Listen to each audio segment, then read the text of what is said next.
Një nga mënyrat e akumulimit të kapitalit është edhe përmes pastrimit parave që vijnë nga krimi organizuar, nga organizatat mafioze.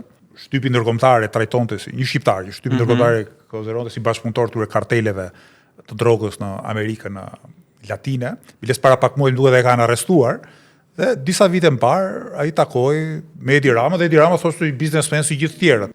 Një problem të madh që kemi ne, sidomos në një qytet si Tirana, është që hapësirat publike janë jashtëzakonisht të kufizuara në sipërfaqe dhe përpasoj fëmijët nuk kanë ku luajnë. E vetëm mënyrë që fëmijët të kenë mos të luajnë është të shkojnë në një kurs privat ku një truall publik është privatizuar dhe pastaj i vendosit një tarif për të aksesuar një fushë futbolli apo një fushë basketbolli. Po, Arlind, shumë interesante edhe me rrezikun që bëhet, si më thonë, me referenca teorike ky lloj diskutimi jon, po prapë me gjasa aty po kthehemi. Përmende Hobbesin, si më thonë, këto janë filozoftë njëhen ndryshe dhe filozoftë e kontratës sociale, mandej Rousseau, Locke e ma vonë edhe Kanti. Edhe kjo lloj ky debati mes që është më i shprehur mes Hobbesit edhe Rousseau, që Hobbesi e përmende edhe vetë që e ka atë bindjen që njeriu është jo shumë i mirë ose nga natyra e shtysat e tij janë kundër tjetrit, njeri për njerin është ujk, është ajo farë shpreha e famshme. Ndërkaq Rousseau i thotë mallku qoftë çaj që e ka ngul atë hunin e parë dhe ka thonë që këtë parcel, që këtë tokë është e jamja. Në Shqipërinë e sotshme duket që pak njerëz kanë ngul shumë huj në parcelat të tokave, po them kështu në mënyrë më të thjeshtuar të Shqipënisë, edhe mbi ato parcela janë ngrit ndërtime, janë ngrit kulla, po nuk e di kush i banon ato, nuk e di në funksion të çkaje janë ato. Një hulumtimi, një gazetari mediumi italian para pak kohësh ishte që një skemë e madhe, si më thon, korruptive, shpërlarjes parave, një vend që dominohet prej rrugëve tregtare të drogës e kështu me radhë, është shndru Shqipënia në një vend të tillë. Më thonë, si ka mundësi që kjo ik ose menjanohet prej syve të shtetit, apo shteti është veç se i përfshim në këto lloj skemash, edhe në këta hujt që ngulen në s'po di, ai thoni edhe ju huj, se po duhet nga hurin. Interesant është fakti që me që më kujtove Rousseau këtë thotë që i pari që ngul një hu, cop trua dhe thotë ky trua lështimi dhe gjë të tjerë që e besojnë këtë gjë, ky në fakt ka themeluar shoqërinë. Shoqërinë kuptimin që njerëzit nisin e të mendojnë për kufinjt, çfarë është timja, çfarë është jotja. Sigurisht, Rousseau e kritikon këtë proces, por ama e pranon, thotë, kjo është origjina historike, në kuptimin e ekzistencës së shoqërisë. Dhe në Shqipëri 35 vitet e fundit kanë qenë vite ndryshimesh, dhe aty ku ka ndryshim, ka edhe ndryshim të mënyrës së nguljes hurit. Dhe nëse në 10-20 vitet e para, ngulja e hurit ka pas një element demokratik, çdo më thënë demokratik, domethënë që me rënien e shtetit në fillim viteve 90, transformimin e sistemit politik dhe ekonomik, shumë njerëz nga varfria e zunë një cop tok edhe konsideruan tyren. Dhe ky ishte në fakt është një proces i pashmangshëm, kur ndryshon një formacion shoqëror, një mënyrë prodhimi, rrëzohet një burokraci e vjetër politike, ekziston një moment tranzicioni ku njerëz thjesht përpiqen ndërtojnë shtëpinë e tyre apo një aktivitet vogël biznesi, duke zënë ato që më herët kishte qenë pronë publike. Mirë, po ky moment demokratik me kalimin e viteve dhe dekadave është transformuar, pra ky moment demokratik po themi nguljes hunjve, pra të shumë vetëve ku secili ngul nga i hut vogël, është transformuar në ndoshta 15 vitet e fundit në një proces ku oligarkët, ata që kanë hunj të mëdhenj, ngulin hunjt jo vetëm në pronën publike që ka mbetur, prej minierave, vendburimeve të naftës, plazheve, pyjeve, lumenjve, mirë po kanë filluar të, si thua, shkullin dhe hunjt e vegjël, pra pronarëve privat vegjël, t'i shpronsojnë për të akumuluar gjithje më tepër. Pse një nga problemet më të mëdha që po hasin qytetarët e thjeshtë Shqipëri, pronarët e vegjël, është nëpërmjet ligjeve, si ai investitimeve strategjike që është në fuqi në Shqipëri, shteti u merr pronën, pronarit vogël, ja jep investitorit madh, dhe shteti vendos edhe dëmshpërblimin monetar. Pra ti mund të kesh pronën tënde të vogël, të ligjshme, dhe ti shpronsohesh, jo si rezultati një negociate drejt për drejt me investitorin e madh që do ta blejë atë cop trulli që ti e ken afër detit, por shteti detyron ta shesësh dhe të paracakton edhe dëmshpërblimin ekonomik, pa sa para do të marrësh.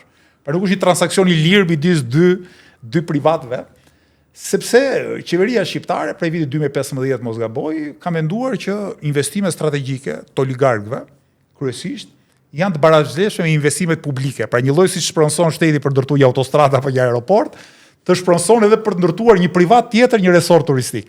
Dhe kjo është çka merr shteti në këmbim? A merr diçka? Shteti në mënyrë të ligjshme, po them se të paligjshme me siguri më shumë. Në mënyrë të ligjshme i jep, sepse shpeshherë i u siguron dhe infrastrukturën këtyre investitorëve strategjik, edhe u heq taksat për një farë kohe, po ideja është ose justifikimi është që na fat gjatë këto do gjenerojnë vende pune, do të ketë fitime, turizmi, dhe do fillojë një moment paguajnë dhe taksa këta investitorë. Që askush nuk e ka vërtetuar deri tani që ndodh kështu. Ajo çfarë ndodh realisht, siç e përmendë pak më herët, është që ky proces i akumulimit nëpërmjet shpronësimit ka humbur edhe çdo logjikë ekonomike, se logjikën sociale se ka pas ndonjëherë. Sepse në Tiranë mbi fjalën e kemi ndërtesa shumë të larta, ku ti pyet e kush banon, do thosha ndoshta fantazmat. Fantazmat sepse në një kull të lartë, 30-40 katëshe, ti mund të gjesh ndoshta vetëm 5 apo 10% të saj që mund të jetë ndriçuar gjatë natës. Nuk banon njeri, mbasi madje nuk ka as aktivitete ekonomike gjatë ditës, sepse këtu shtohet një komponent tjetër i zhvillimit paqëndrueshëm të Shqipërisë. Një nga mënyrat e akumulimit të kapitalit është edhe përmes pastrimit parave që vijnë nga krimi organizuar, nga organizatat mafioze, vendasose të huaja, që pasi shesin produkte narkotike kudo nëpër botë, fitimet e tyre duan t'i legalizojnë diku, dhe mënyra më e lehtë për t'i legalizuar këto fitime është përmes ndërtimit të kullave në qytete si Tirana. Dhe efekti që ato kanë pasur, përveç kriminalizimit të ekonomisë dhe të shtetit, është se kanë krijuar një flusk, do të thotë rritet në mënyrë absurde çmimi i metrit katror, pavarësisht se nuk rritet me të njëjtin ritëm të ardhurat mesatare. Pra ka një shkputje të plot midis ekonomisë reale, pagave, fitimeve në atë që mund të quhet ekonomi e shëndetshme, dhe çmimit të metrit katror për banim apo për biznes. Dhe besoj që arsye kryesore e kulumtuar pastaj nga gazetarët dhe nga studiues është që në Shqipëri pastrohen paratë e krimit të organizuar, madje qeveria shqiptare her pas here tenton ligje të asaj që ajo quhen amnisti fiskale, ka filluar ta quajë edhe paqe fiskale kohët e fundit, që praktikisht do të thotë ti pasi paguar një farë detyrimi shtetit, mund të legalizosh çfarëdo lloj shume. Pra nëse paguar një 5% apo 7% taks, a ka një lloj, si më thon, penalizimi, dënimi, penaltie, nëse se ato qartazi duket, për aq sa unë komujt me i pa këto ndërtime, ato duket që nuk kanë respektu asnjë standard, për shembull të hapësirave të gjelbërta ose çka do që janë brenda disa parametrave arkitektonike, rregullimit hapësinor të një qyteti metropol siç është Tirana. A ka ndonjë lloj penalizimi ose lloj ndërshkimi, më thonë, mes që nuk i ke respektu këto norma të ndërtimit, do të pagush 3 fisha, 4 fisha, apo veç ka lehtësira? Nuk ka, në kjo pikpamje nuk ka. Në raste të rralla mund të ketë hetime nga prokuroria kur dyshohet dhe ka prova që po pastrohen parat, por jo për shkeljen të rregullave urbanistike. Kjo besoj vjen për dy arsye. Arsye e parë është që se në Shqipëri, sidomos në Tiranë, rregullat urbanistike janë shumë relative. Pra vet ligjvënësit i kanë bërë në tillë mënyrë që praktikisht ti mund ndërtosh kudo dhe ti mund ndërtosh gjithçka. Po të marr një shembull. Kur Edi Rama ishte ministër kulture në vitin 1998 deri në vitin 2000, qendrën historike të Tiranës e shpalli monument kulture, ku ti nuk mund ndërtoje. Pastaj përsëri Edi Rama kryeministër, ndryshoi ligjin dhe mundsoi ndërtimin e kullave brenda qendrës historike të Tiranës. Çfarë do thotë, teknikisht nuk e shkelje ligji, sepse me vullnet politik ligji është bërë i tillë që të mos respektojë standardet urbanistike apo trashëgiminë kulturore të qytetit. Mund të ketë ligje të standardeve mjedisore. Për kundërtohet një ndërtesë e madhe, mirë po këtu thjesht ligji nuk zbatohet. Ka një rregullat mjedisore në Shqipëri, kërkojnë që në çdo kantier ndërtimi të ketë kështu vaska uji ku kalojnë makinat në mënyrë që pluhuri e dheu që ato, si thua, bëjnë aty në ndërtim të mos shkojnë në qytet. Pa e nuk ekziston, nuk respektohet. Pra, ose ligji shkelet, aty ku ligji ekziston ende dhe askujt nuk i kërkohet llogari, sepse ata që ndërtojnë janë shumë të pasur dhe janë shumë të lidhur me qeverinë qendrore dhe lokale, ose teknikisht nuk ka shkelje ligji, sepse ligji u shpërshtatur interesave të oligarkëve, dhe unë besoj që kjo është edhe forma më e rëndë e korruptimit të shtetit. Pra, trajta më e rëndë e korruptimit të shtetit nuk është shkelja e ligjit, po bërja e ligjit. Në funksion të këtyre interesave që ti as teknikisht pastaj nuk mund ta denoncosh dikën në prokurori kur ai ka bërë ligjin praktikisht.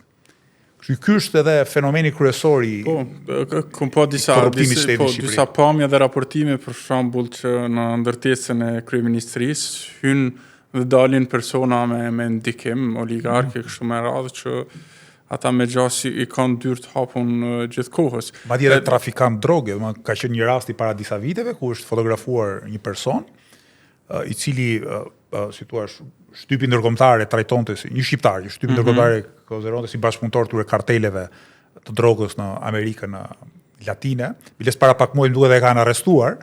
Dhe disa vite më parë ai takoi me Edi Rama dhe Edi Rama thoshte biznesmen si gjithë tjerët. Unë takoj këdo, thotë që do të sjellë investime në Shqipëri. Pa nuk ka asnjë lloj filtri. Qoftë penal, që kush janë këta njerëz që takohen me kryeministin. As nuk i pyet çfarë investime, veç sjellin para. Sjellin para sepse burokracia politike në Shqipëri ka atë taksën e vet informale.